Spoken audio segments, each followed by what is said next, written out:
Turning the corner, I noticed a flag on the spire, all the colours of the rainbow.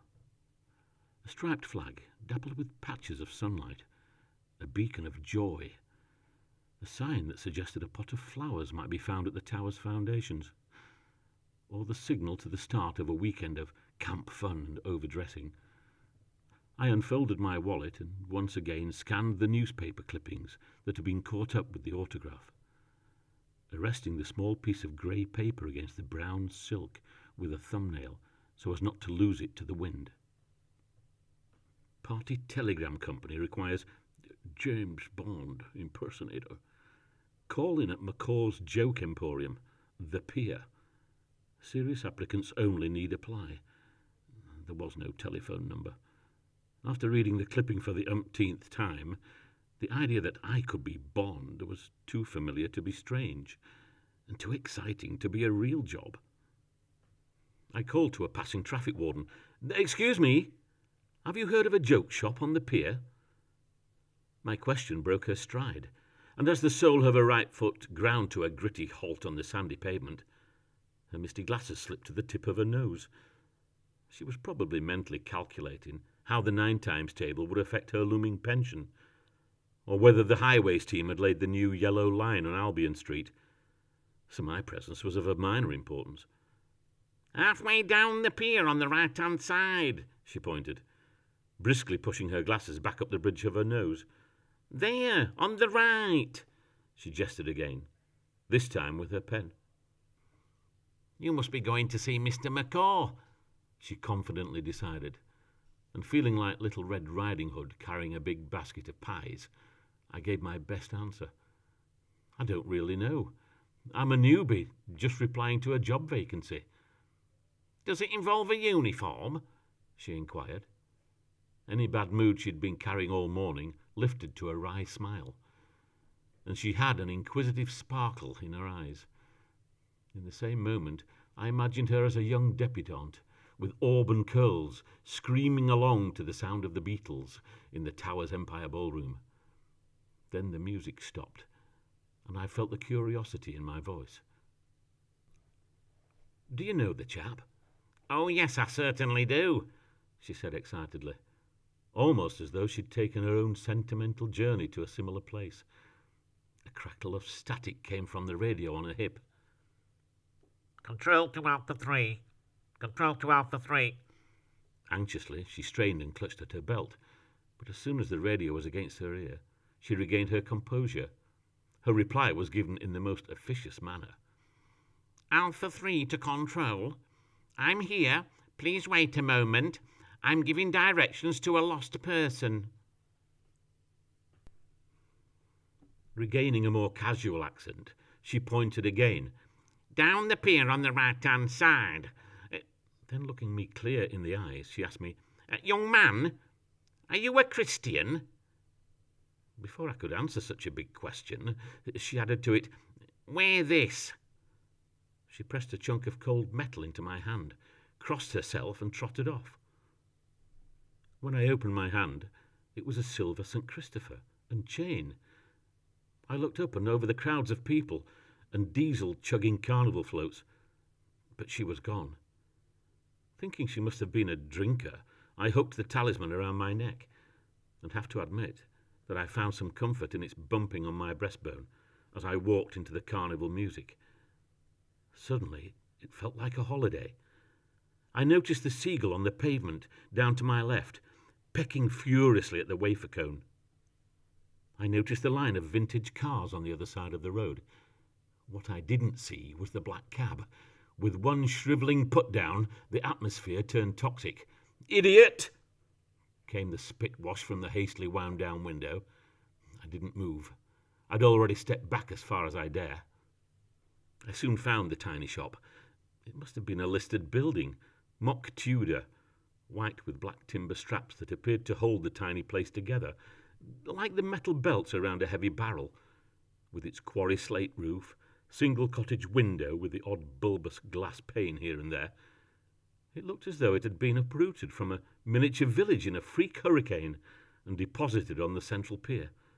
There was one modern aspect, a pink neon sign in the window that welcomed customers old and new to Macaw's Magic. The sign lured in some other visitors. Half a dozen deluded flies lay dried on top of the stink bomb boxes and around the sign's buzzing transformer. When I pushed open the door, a bell rang, and a large man wearing a caretaker's brown coat stepped from under the party streamers. He stood quite still behind the counter, with a frighteningly large knife pushed through his head, or so it seemed, lathered in red paint to set off the effect. With arms raised, he welcomed me in the way an Egyptian tycoon might greet a visitor to Harrods. "Welcome to Macaw's Emporium. What's your dream?" "I'm here about the job," I said. The man's allegiance to the North and his speech impediment were literally and strikingly evident, implored in every sentence. "Oh, right, the job," he said, slicing the words while unhooking the Alice band that held the toy blade on top of his head.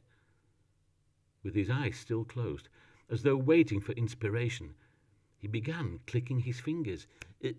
"Right, don't tell me, police officer." No, actually," I began to say, but Macaw had made his own mind up. "Oh, right, of course," he said, waiting for the vision to gather in front of his mind. Still clicking his fingers, he kept guessing. "Astronaut," he said triumphantly. "No," I said, "not the spaceman." While looking around for an icebreaker, I noticed a picture of Sean Connery scaling the Eiffel Tower. "Bond," I said. "James Bond." "Oh, right. Sean Connery," he stumbled. "Well, that's another matter. Another thing entirely. Bond requires something special, something extraordinary." I wasn't going to walk out of that shop so easily. By then, I really fancied that job, so I carried on looking round the shop for things to talk about. Behind him, there were 2 black and white photographs. One of them was of a footballer, being held aloft by his teammates. Underneath was a brass plaque. It read with pride, 1953 FA Cup final winners, Blackpool. "That's an interesting photograph," I said, just trying to keep the conversation going. "Stanley Matthews," came the bold reply. "Wizard of the dribble. No luxury cars with blacked-out windows in those days. Footballers travelled like ordinary folk, on the train." "Nothing wrong with public transport," I said. "I use it all the time." "Stanley had to lock himself in the lavatory on the train to escape the fans.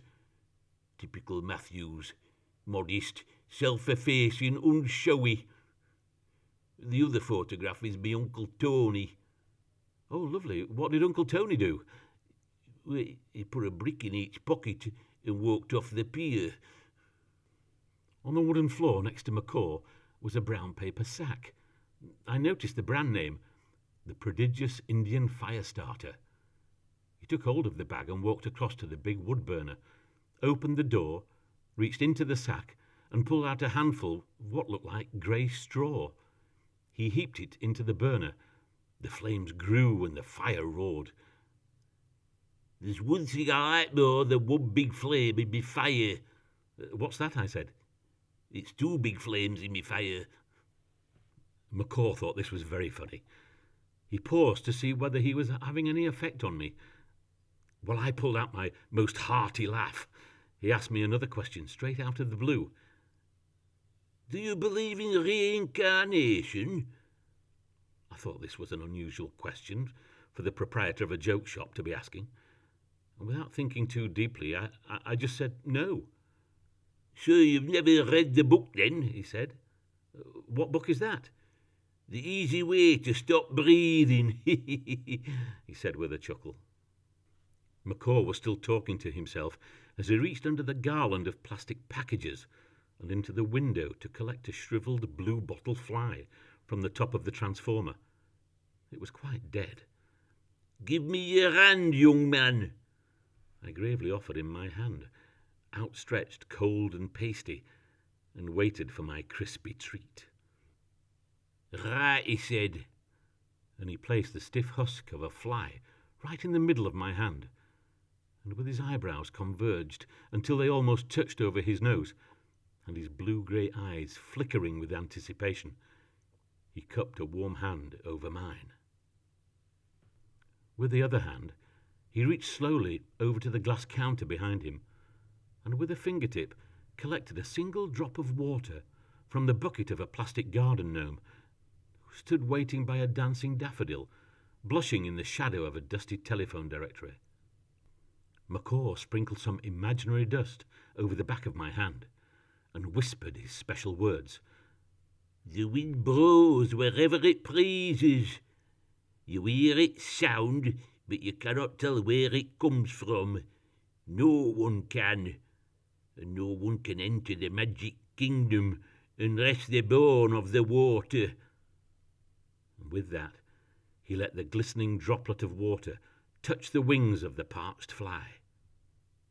It was when the fly had twitched the last atom of water from its wings, crawled out from the little puddle, and made off on its boozy flight back to the transformer, that I became the latest member of Mr. Macaw's fan club. "And that's magic," he said. "It's an industry that feeds the imagination."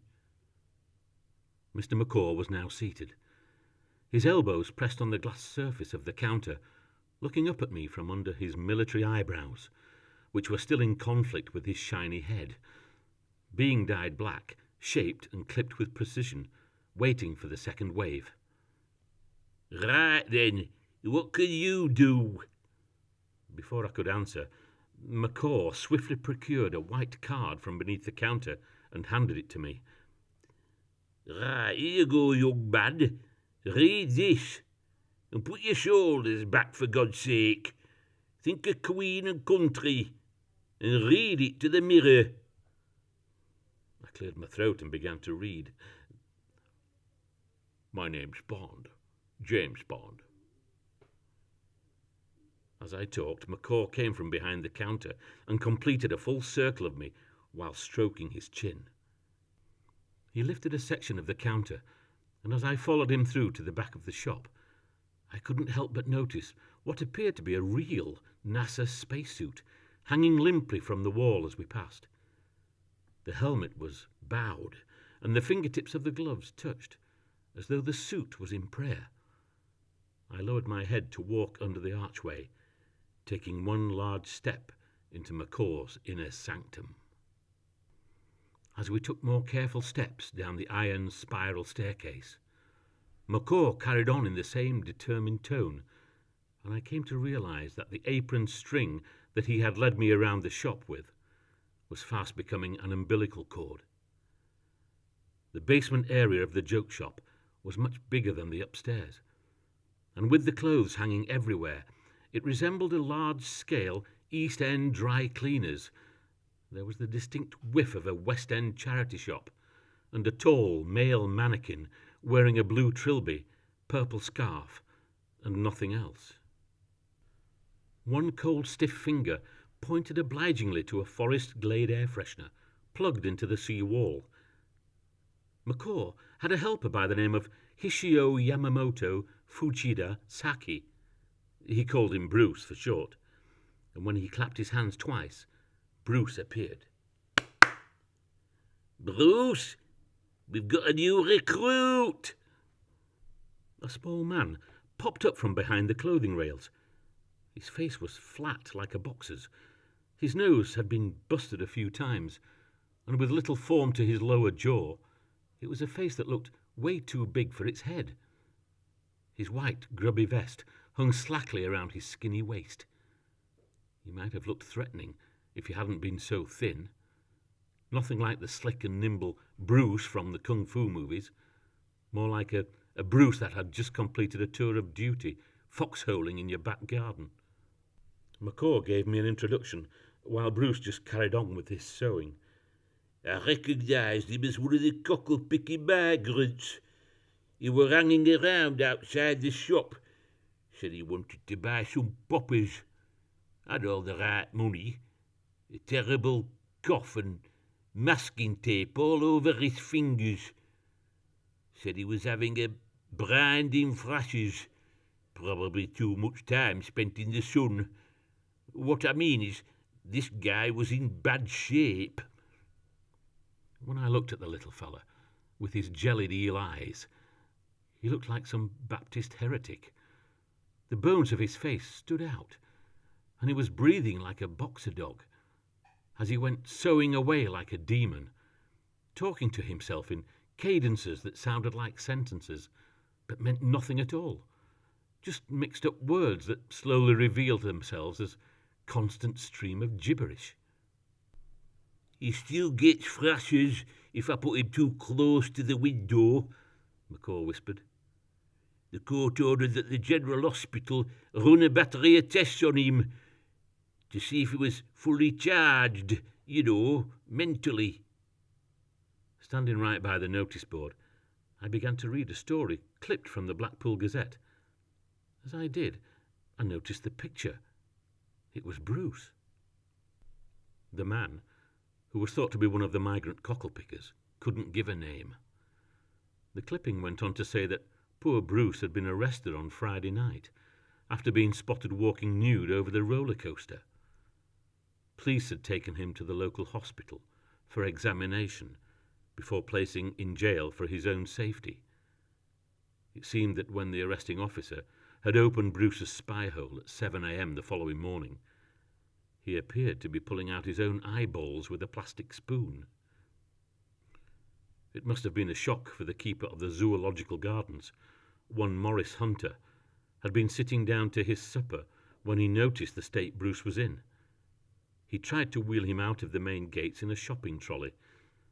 Mr. Hunter cared enough to explain that he'd some experience in matters of the kind, and judging by the packet the man was clutching, he'd taken an overdose of BHB.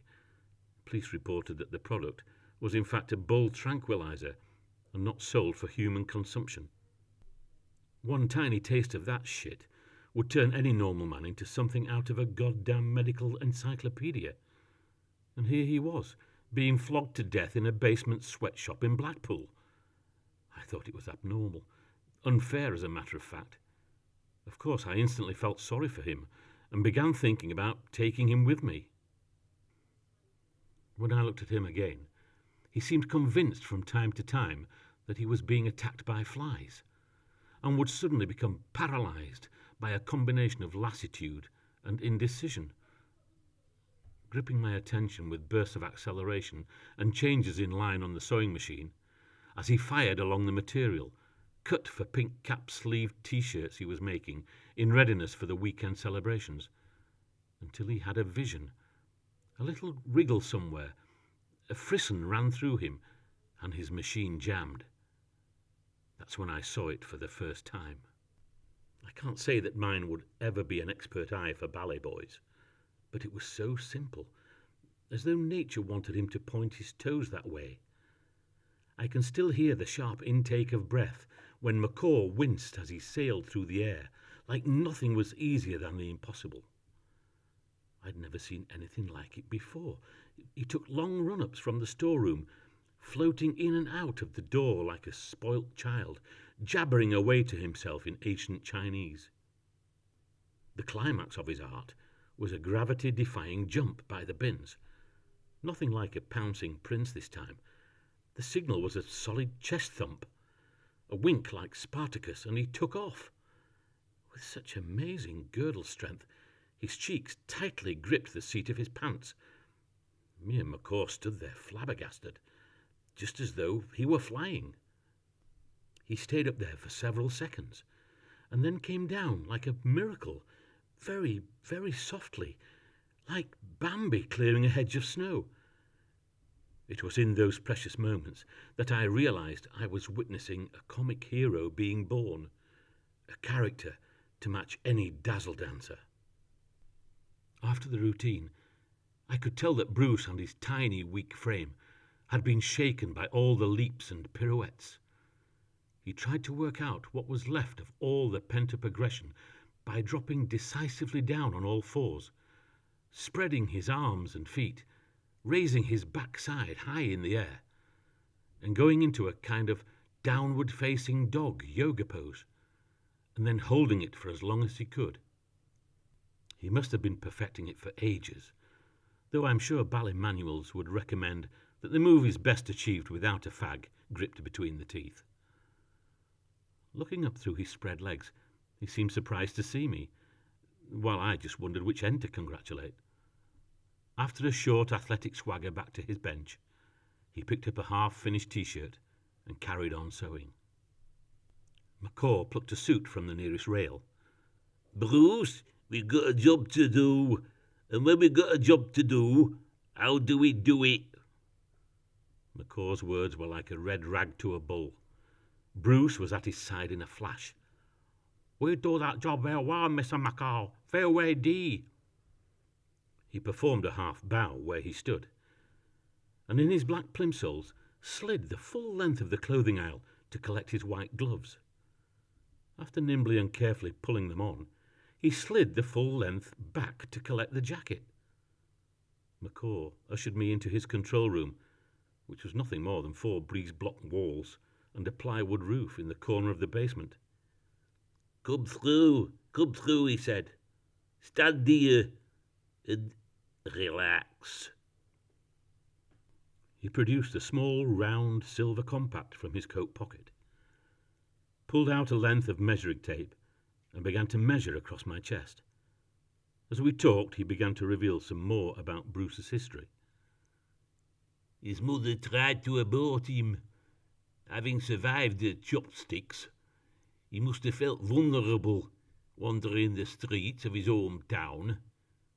A young dropout like that, you become a magnet for men. A little bit off here.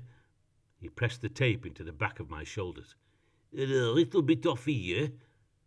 At the waist, 34. That's good. That's easy, that is. Last chap was at 40. Big, round, rotund man. Pie and chips man. Beer and chips man.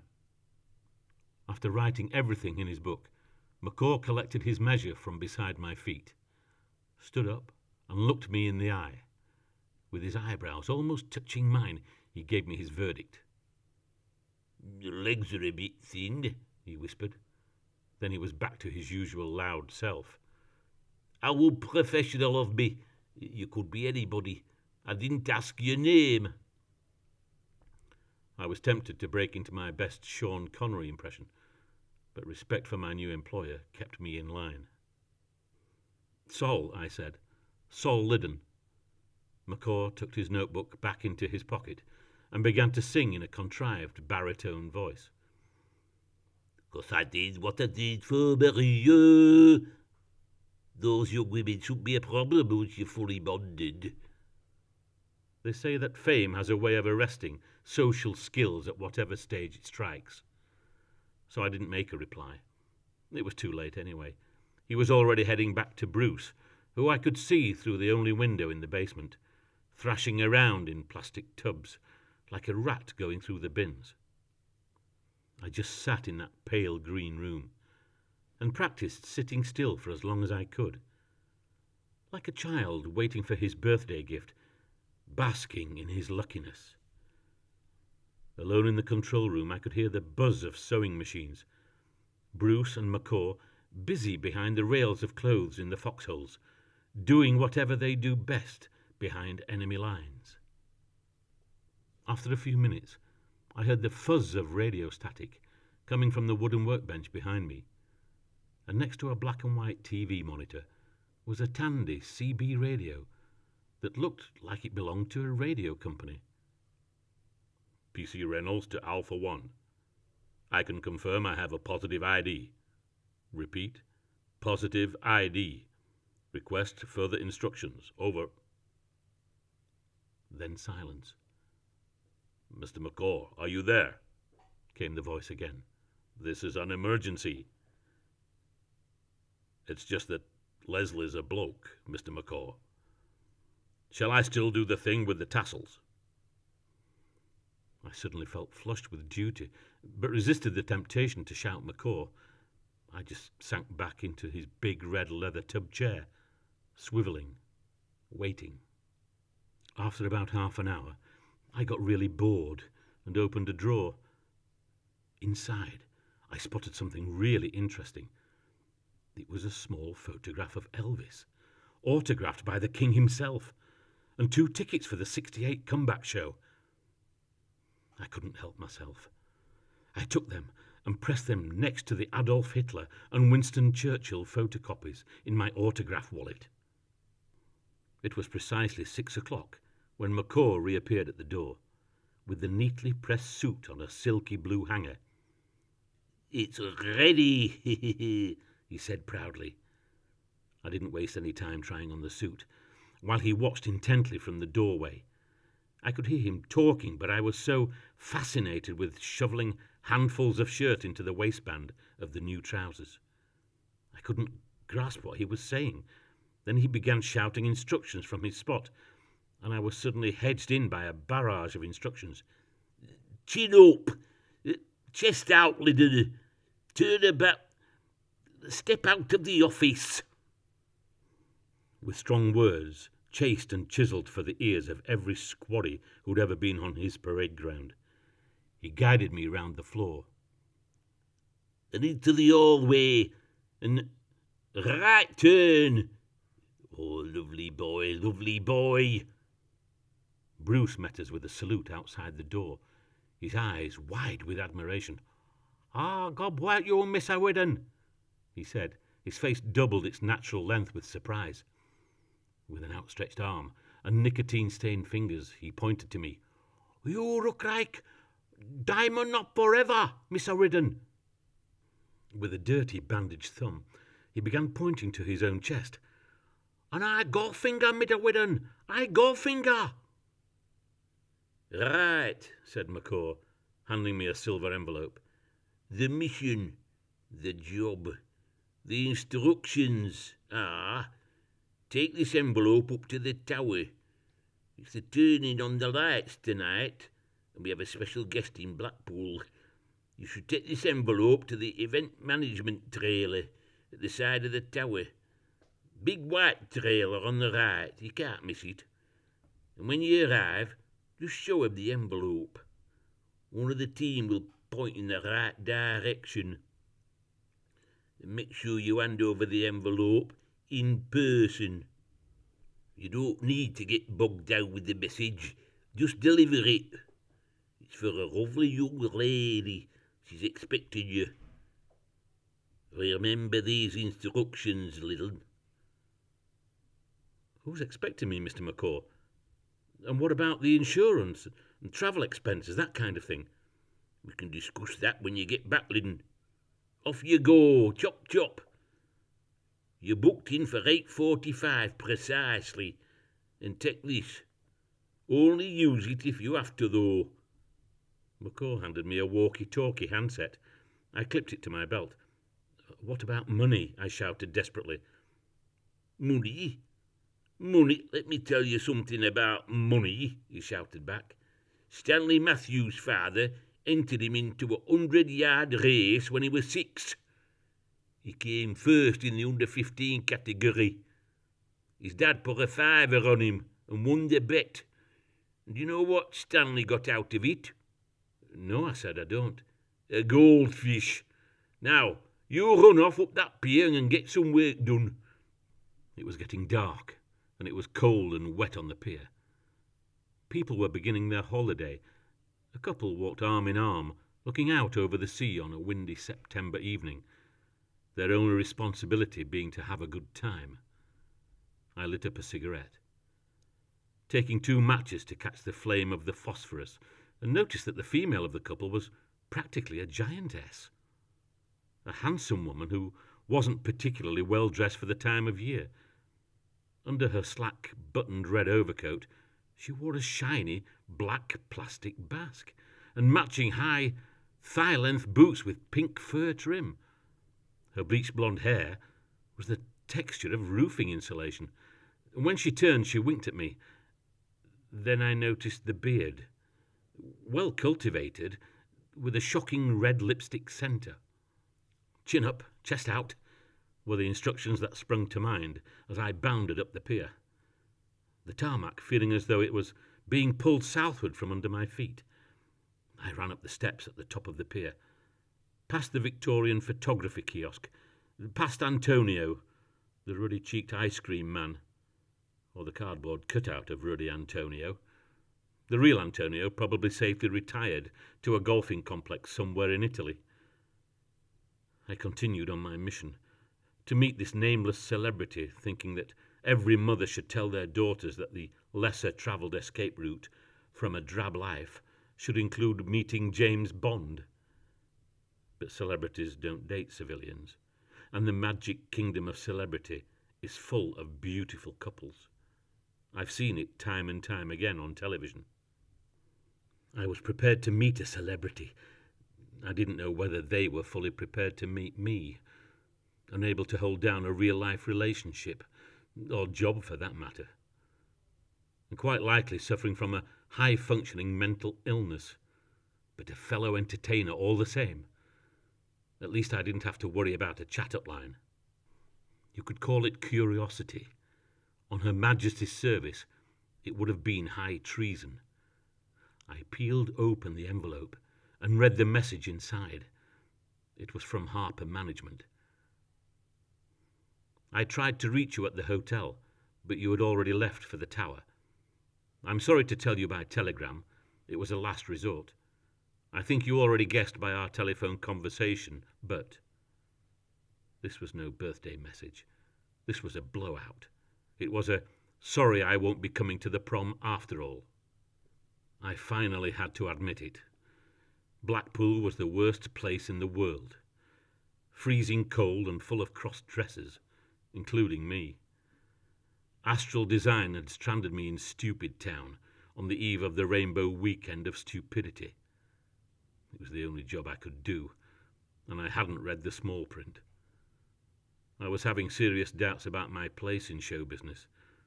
At least it was heartwarming to see the luxurious red carpet and chrome barriers that surrounded the entrance to the tower. There were crowds of hopefuls waiting to catch a glimpse.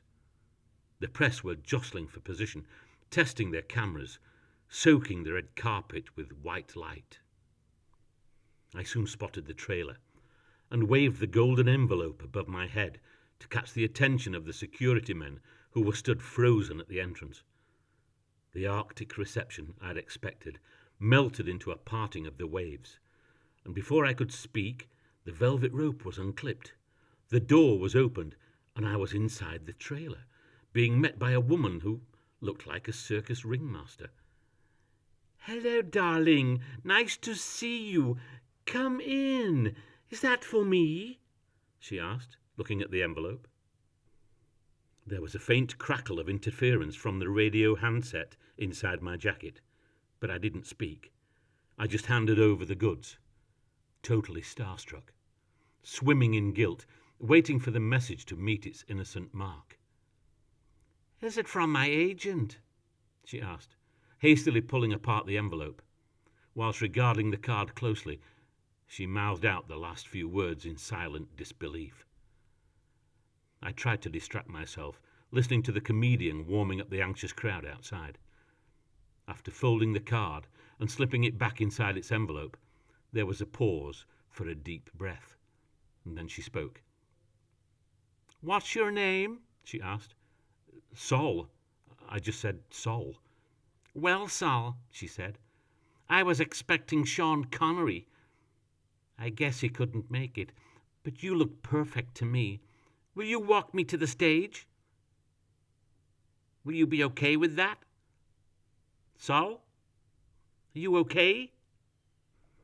On Talbot Square, a special stage had been set up.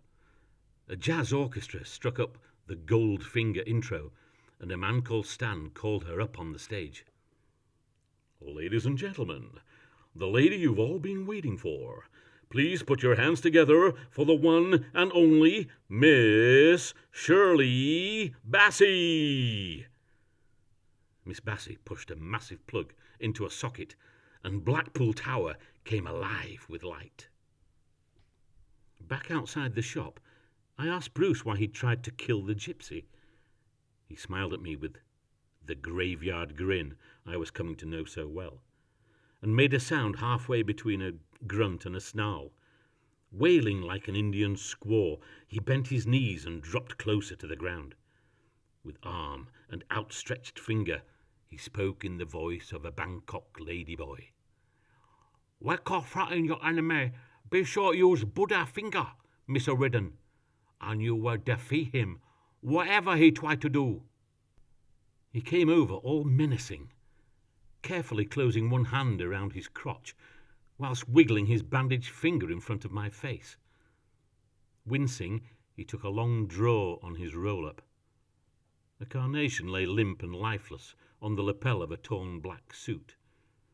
A suit that was too tight for his shoulders and too short for his arms and legs, like the clothes of Charlie Chaplin. When he wasn't being hopeless, I found him cheery and amusing. I liked him, and thought that it was a good time to cement our working partnership with some words of encouragement. "Bruce, you're a young man in his prime. I've got a good feeling about you. Your left jab's a bit slack, but I think there's the heart of a lion and the moves of an assassin somewhere inside those sleeves. I predict that you will make a tough and cruel ally." The strange impression appeared on his face. The shape of his grin was increased by the habit of gripping the roll-up in the corner of his mouth. My suggestion that he might be of use had etched even deeper wrinkles at the corner of his eyes. It lent him a kind of steely quality. He sucked hard on his damp rollie, and with fists clenched, built on my enthusiasm by taking pot shots at the air around his head, only stopping when he burned his jacket, blocking counter-punches from an invisible enemy. As he battered down the glowing embers from his sleeve, he carried on with his show, talking through the roll-up. "I still got him, Mr. Ridden. Never lose it." I showed him the Elvis tickets that I'd taken from the shop, and when I took out the collider, there was a particular wondrous light coming from it, like a holy candle. I struck it on the ground, lifted it towards Bruce, and he accepted the light. "I know what you try to do," he said. "We fight Elvis and bring him back to Mr. McCaw's shop, and all people will come." All of a sudden, I remembered the power in my hand, the baton that could split time, and Truman's trial. Standing there on that pier, I felt like the sorcerer's bastard stepson, with a ragged Eastern orphan shuffling around next to me. Such was my need to get away again. I knew that it would be impossible to pick up the collider without space fabric being rent asunder. All the time, learning to live with the dilemma that with each new event, I was being forced to make a decision between God and science. Either science was true and Scripture was wrong, or Scripture was true and I should smelt the collider. Each time the thought struck me, for I knew damn well that by breaking the thing, I would be tossing into the fire all my hopes and dreams of finding a retro love.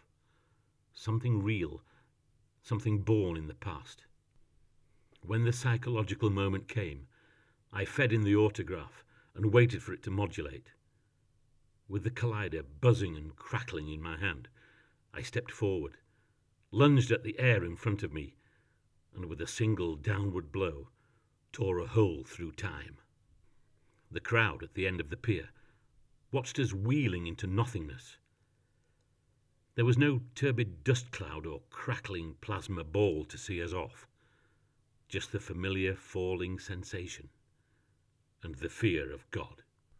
In a moment, we were stepping calmly into Tupilo's welcoming arms.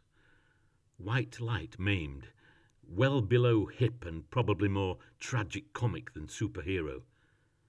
I began to adjust to my twisted tracksuit pants and to my deportment to a new life in a parallel world.